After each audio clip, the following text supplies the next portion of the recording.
European countries should support Donald Trump's initiative to impose sanctions on nations that purchase Russian oil, states Republican Senator Lindsey Graham.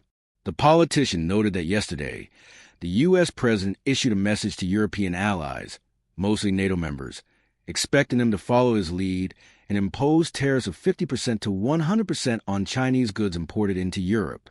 Graham Blumenthal bill 85 co-sponsors in the Senate that would allow President Trump to tear off people who buy cheap Russian oil and for their benefit, like China, India, and Brazil.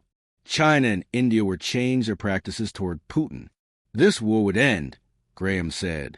The senator believes that if the U.S. and Europe jointly told China tomorrow that it would lose access to their economies unless Beijing stopped buying Russian oil, China would change its behavior. Graham also noted that Western countries have imposed all possible sanctions on Russia, yet Moscow has found ways to circumvent them. Putin doesn't care about sanctions. No sanctions have worked here. He evades sanctions. He lives well, the senator added.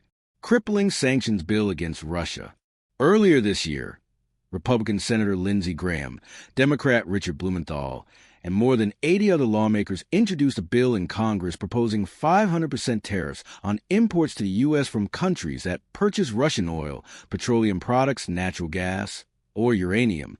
The bill aims to weaken Russia's economy and pressure Russian President Vladimir Putin to negotiate an end to the war in Ukraine. The legislation has bipartisan support in both the Senate and the House of Representatives, but it has not yet been brought to a vote. According to media reports, former President Donald Trump stated his willingness to pressure Putin and force him to end the war in Ukraine through crippling sanctions.